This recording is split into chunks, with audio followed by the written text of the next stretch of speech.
रवि, एक अनुभवी truck driver, अक्सर लंबी और सुनसान सड़कों पर यात्रा करता था। एक अमावस की रात वह अपने ट्रक में सामान लादकर पहाड़ी इलाके के एक दूरस्थ गांव की ओर जा रहा था। घने जंगलों से गुजरती सड़क पर गहरा सन्नाटा था। केवल ट्रक की हेडलाइट्स और इंजन की गूंज माहौल को थोड़ा जीवंत बनाए रखे हुए थी। आधी रात के करीब रवि ने सड़क किनारे एक सफेद साड़ी पहने एक महिला को खड़ा देखा। महिला ने ट्रक को रुकने का इशारा किया। पहले तो रवि ने अनदेखा करने का सोचा, लेकिन वो अकेली और असहाय लग रही थी। वह रुक गया और खिड़की से झांककर पूछा, क्या हुआ बहन, इतनी रात में यहाँ क्या कर रही हो? महिला ने कहा, भैया, मेरा गांव पास ही है, लेकिन मैं अकेले नहीं जा सकती। क्या आप मुझे वहाँ छोड़ देंगे? रवि को उस पर दया आ गई और उसने उसे बैठने के लिए कहा। जैसे ही वो महिला ट्रक में बैठी, रवि को एक अजीब सी ठंड महसूस हुई। महिला चुपचाप ट्रक की सीट पर बैठी थी, लेकिन उसकी आंखें ट्रक के शीशे से बाहर कहीं शून्य में देख रही थी। रवि ने बातचीत करने की कोशिश की, लेकिन महिला ने केवल सिर हिलाकर जवाब दिया। कुछ समय बाद रवि ने महसूस किया कि ट्रक का वजन असामान्य रूप से भारी हो गया है। ट्रक धीमा चलने लगा, जैसे उस पर कोई बड़ा बोझ लद गया हो। जंगल के बीचों बीच महिला ने अचानक कहा, बस यही उतार दो। रवि ने ट्रक रोका और उसे उतरने दिया। जैसे ही महिला नीचे उतरी, उसने धीरे धीरे पीछे मुड़कर रवि की ओर देखा। अब वो महिला नहीं, बल्कि एक यक्षिणी थी। उसकी आंखें चमकने लगी, बाल बिखर गए और उसका चेहरा भयावह हो गया। वह हवा में ऊपर उठी और एक डरावनी आवाज में बोली, तुमने मेरी मदद की है, इसलिए आज मैं तुम्हें छोड़ रही हूँ, लेकिन दोबारा इस रास्ते पर मत आना। डर के मारे रवि ने बिना समय गवाए ट्रक स्टार्ट किया और तेजी से वहाँ से भाग निकला। पीछे मुड़कर देखने पर उसने देखा कि यक्षिणी सड़क के बीच खड़ी होकर उसे देख रही थी। उसकी उपस्थिति इतनी भयावह थी कि रवि को लगा कि उसकी धड़कन बंद हो जाएगी। अगले दिन रवि ने पास के गांव में एक पुजारी को ये घटना बताई। पुजारी ने कहा, यह यक्षिणी उन लोगों को नुकसान पहुंचाती है जो अमावस की रात में इस जंगल से गुजरते हैं। वह किसी श्राप के कारण इस स्थान पर बंधी हुई है। रवि ने वादा किया कि वह अब कभी उस रास्ते से नहीं गुजरेगा। ये घटना रवि के लिए एक चेतावनी थी कि हर मदद की पुकार वास्तविक नहीं होती। कभी कभी हमारे सामने जो आता है वह केवल एक छलावा हो सकता है। रवि ने तो वादा किया था कि वह उस रास्ते पर कभी नहीं जाएगा, लेकिन किस्मत ने एक बार फिर उसे उस डरावने जंगल की ओर धकेल दिया।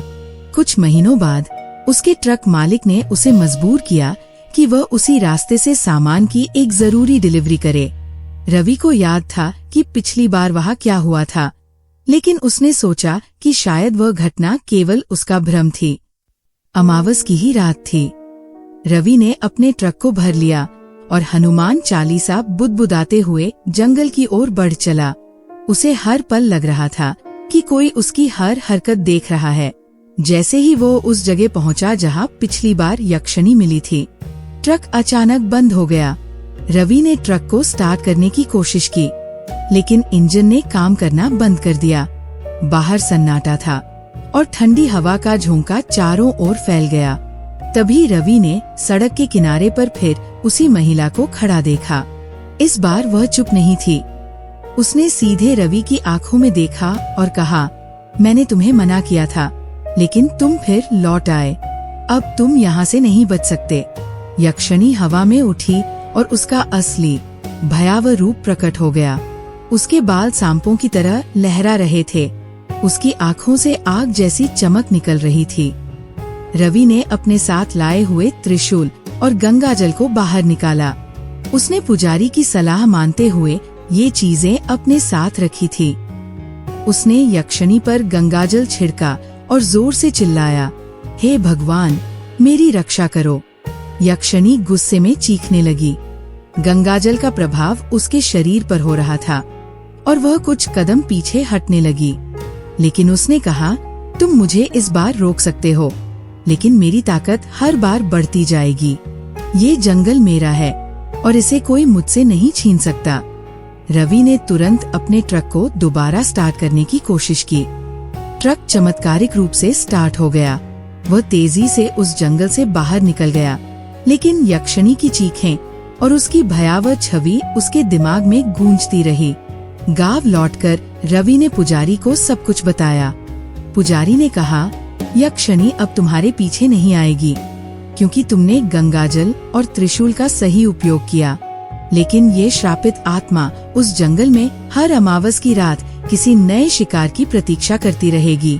रवि ने कसम खाई कि अब वह कभी किसी सुनसान जगह पर अनजान यात्रियों को सवारी नहीं देगा। उस घटना के बाद गांव के लोगों ने उस जंगल से गुजरने का रास्ता पूरी तरह बंद कर दिया। यक्षिणी की कहानी अब सिर्फ एक डरावनी कथा नहीं थी, बल्कि एक चेतावनी बन चुकी थी। आज भी जो उस जंगल के पास से गुजरते हैं, वे कहते हैं कि वहाँ की हवा में एक अजीब सी सर्दी और चीखों की गूंज महसूस होती है। यक्षिणी के उस जंगल में होने की कहानी एक पुराने श्राप और अधूरी इच्छा से जुड़ी है। सैकड़ों साल पहले उस जंगल के पास एक छोटा सा गांव था। उस गांव में संध्या नाम की एक सुंदर युवती रहती थी। उसकी सुंदरता और मधुर स्वभाव के चर्चे दूर दूर तक थे। गांव में एक तांत्रिक भी रहता था जो काले जादू का अभ्यास करता था। वह संध्या की सुंदरता से आकर्षित था और चाहता था कि संध्या उसकी पत्नी बने। उसने संध्या से अपना प्रेम व्यक्त किया, लेकिन उसने स्पष्ट रूप से इनकार कर दिया। इस इनकार से तांत्रिक को गुस्सा आया और उसने प्रतिशोध लेने का निर्णय लिया। एक अमावस की रात तांत्रिक ने अपने काले जादू का उपयोग करके संध्या का अपहरण कर लिया। उसने संध्या पर एक भयानक श्राप डाल दिया। उसने कहा, तुम्हारी आत्मा इस जंगल में कैद रहेगी। तुम एक यक्षिणी बनोगी और इस जंगल में हमेशा भटकती रहोगी। तुम्हारी मुक्ति तब तक नहीं होगी जब तक तुम किसी निर्दोष आत्मा को अपने साथ न ले जाओ। श्राप के प्रभाव से संध्या की मृत्यु हो गई, लेकिन उसकी आत्मा यक्षिणी बन गई। वह अब इस जंगल की संरक्षक और श्रापित आत्मा थी। तांत्रिक का काला जादू इतना शक्तिशाली था कि वह आत्मा हमेशा के लिए इस जंगल में बंध गई। यक्षिणी की आत्मा में गहरा गुस्सा और दर्द था। उसकी आत्मा हर अमावस की रात जागती और शिकार की तलाश करती। उसकी अधूरी इच्छा और तांत्रिक का श्राप उसे इंसानों पर हमला करने के लिए मजबूर करता। हाँ, यक्षिणी रहती थी। वो जंगल का एक मुख्य रास्ता बन गया। जो भी उस रास्ते से गुजरता, यक्षिणी उसे अपना शिकार बनाने की कोशिश करती। कुछ लोगों ने उसकी मदद की तो वह उन्हें छोड़ देती, लेकिन जो उसे नजरअंदाज करते, उनका अजीब ढंग से अंत हो जाता। गांव के बुजुर्गों का कहना था कि यक्षिणी की आत्मा को मुक्त करने का एकमात्र तरीका था उस तांत्रिक के काले जादू को खत्म करना। लेकिन तांत्रिक की मृत्यु के बाद उसकी शक्ति और भी भयावह हो गई थी। यक्षिणी का रास्ते पर होना सिर्फ एक कहानी नहीं थी, ये एक चेतावनी थी। वह एक श्रापित आत्मा थी जो न तो मर सकती थी और न ही जी सकती थी। उसकी उपस्थिति न केवल डरावनी थी, बल्कि उसके दर्द और गुस्से का प्रतिबिंब भी थी। कुछ कहते हैं कि ये सब केवल अंधविश्वास है, लेकिन जो भी उस रास्ते से गुजरा, उसने यक्षिणी की उपस्थिति को महसूस किया।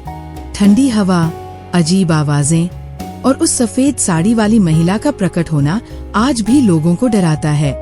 रवि और अन्य लोगों ने गांव के पुजारी से सुना था कि यक्षिणी केवल उसी को शिकार बनाती है जो उसके रास्ते पर जाता है। लेकिन समय के साथ यक्षिणी और भी शक्तिशाली हो गई। वो अब सिर्फ जंगल तक सीमित नहीं थी, उसका प्रभाव गांव तक फैलने लगा। गांव के लोग अजीबोगरीब घटनाओं का सामना करने लगे। रात में बच्चों की हंसी और चीखें सुनाई देती, लेकिन आसपास कोई नहीं होता। घरों के दरवाजे अपने आप खुलते और बंद होते। कुछ लोग अचानक बीमार पड़ गए और डॉक्टर भी उनकी बीमारी का कारण नहीं समझ पाए। एक रात रवि के सपने में वही यक्षिणी आई। उसने रवि से कहा, तुमने मुझे अमावस की रात रोका था, लेकिन अब मैं तुम्हें और तुम्हारे गांव को नहीं छोड़ूंगी। वह सपना इतना डरावना था कि रवि की नींद उड़ गई रवि ने तुरंत गांव के पुजारी को बुलाया और अपनी समस्या बताई। पुजारी ने कहा, यक्षिणी अब मुक्त होना चाहती है। वह श्राप के कारण बंधी हुई है, लेकिन उसकी ताकत दिन ब दिन बढ़ रही है। हमें उसे रोकने के लिए विशेष अनुष्ठान करना होगा। अनुष्ठान की तैयारी पुजारी ने गांव वालों को सलाह दी कि वे उस रात एक यज्ञ करें और यक्षिणी की आत्मा को शांति प्रदान करने की कोशिश करें। यज्ञ के लिए जंगल के पास जाना था, जहां यक्षिणी की शक्ति सबसे अधिक थी।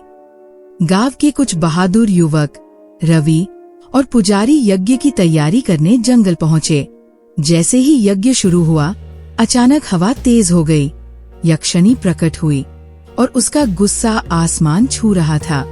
उसने जोर से चिल्लाया, तुम्हारे इन मंत्रों से मुझे रोका नहीं जा सकता। ये जंगल मेरा है और मैं इसे छोड़कर नहीं जाऊंगी। उसकी चीखों से पेड़ हिलने लगे और आग बुझने लगी। पुजारी ने अपनी सारी ताकत लगाकर मंत्रों का जाप तेज कर दिया। उसने गंगाजल और पवित्र भभूत यक्षिणी की ओर फेंकी। यक्षिणी दर्द में चीखने लगी और कहा, मुझे मुक्त कर दो, वरना मैं सबको नष्ट कर दूंगी। पुजारी ने तांत्रिक के श्राप को तोड़ने के लिए विशेष मंत्र पढ़े। यक्षिणी ने धीरे धीरे अपना रूप बदलना शुरू किया। वह फिर से संध्या के रूप में प्रकट हुई और रोने लगी। उसने कहा, तुम सबने मुझे मुक्त कर दिया, अब मैं शांति से जा सकती हूँ। उस रात के बाद गांव में कोई अजीब घटना नहीं हुई। वह जंगल फिर से शांत हो गया और यक्षिणी की आत्मा को मुक्ति मिल गई। रवि और गांव के लोग उस रास्ते से गुजरने लगे, लेकिन हमेशा उस स्थान पर रुककर प्रार्थना करते थे। गांव वालों का मानना है कि यक्षिणी की आत्मा मुक्त हो चुकी है, लेकिन कुछ कहते हैं कि अमावस की रात उस जंगल में आज भी ठंडी हवा और किसी की उपस्थिति महसूस होती है। गांव में यक्षिणी के प्रकोप से मुक्ति मिलने के बाद सभी ने राहत की सांस ली, लेकिन हर कहानी का अंत सदा सुखद नहीं होता। यक्षिणी के मुक्त होने के कुछ महीनों बाद जंगल में फिर से अजीब घटनाएं होने लगी। राहगीर बताते कि रात में एक अदृश्य शक्ति उनके साथ चलती है। ठंडी हवा अचानक तेजी से बहने लगती और पेड़ों की शाखाएं टूटने की आवाजें सुनाई देती। कुछ लोग कहते कि उन्होंने किसी स्त्री की धीमी आवाज में रोने की आवाज सुनी। पुजारी ने इन घटनाओं को सुनकर गहराई से विचार किया। उन्होंने कहा, यक्षिणी मुक्त हो चुकी है, लेकिन वह जंगल अब भी श्रापित है। तांत्रिक की बुरी ऊर्जा अभी भी यहाँ मौजूद है। जब तक वो नष्ट नहीं होती, ये जंगल पूरी तरह शांत नहीं होगा। रवि, जो इस पूरे मामले का साक्षी था, ने तय किया कि वह इस श्राप को हमेशा के लिए खत्म करेगा। उसने पुजारी से पूछा, क्या कोई तरीका है कि तांत्रिक की बुरी आत्मा को भी खत्म किया जा सके? पुजारी ने बताया कि तांत्रिक की आत्मा को खत्म करने के लिए उसी जगह पर एक अत्यंत कठिन अनुष्ठान करना होगा, जहां उसने संध्या को श्राप दिया था। रवि और गांव के कुछ साहसी युवक पुजारी के साथ उस रात जंगल के गहरे हिस्से में गए। वहां का माहौल इतना डरावना था कि हर कदम पर मौत का एहसास होता था। जैसे ही अनुष्ठान शुरू हुआ, हवा तेज हो गई, चारों ओर अंधेरा छा गया। तभी एक भयानक छाया प्रकट हुई। वह तांत्रिक की आत्मा थी। उसकी आंखें जलती हुई अंगारों की तरह थी। उसने गुस्से से कहा, तुम मेरे काम में बाधा डालने की कोशिश कर रहे हो। इस जंगल पर मेरी हुकूमत है। पुजारी ने अपने मंत्रों का जाप तेज कर दिया। तांत्रिक ने पूरे जंगल को हिलाने की कोशिश की, लेकिन रवि और बाकी लोग डटे रहे। गंगाजल और अग्नि का प्रभाव तांत्रिक की आत्मा पर पड़ने लगा। तांत्रिक चीखते हुए बोला, तुमने मुझे हराया नहीं है। ये जंगल हमेशा मेरे प्रभाव में रहेगा। उसकी छाया धीरे धीरे गायब हो गई। उस अनुष्ठान के बाद जंगल में रहस्यमय घटनाएं बंद हो गई। गांव वाले अब आराम से उस रास्ते पर चलते हैं, लेकिन हर अमावस की रात वे वहां दिया जलाकर प्रार्थना करते हैं। यह उनकी श्रद्धा और भय का प्रतीक है। कुछ लोगों का मानना है कि तांत्रिक की आत्मा पूरी तरह खत्म नहीं हुई। वे कहते हैं कि जो लोग जंगल में बुरी नियत से जाते हैं, वे रहस्यमय ढंग से गायब हो जाते हैं, लेकिन जो ईमानदार हैं और उस जंगल का सम्मान करते हैं, उन्हें कोई नुकसान नहीं होता।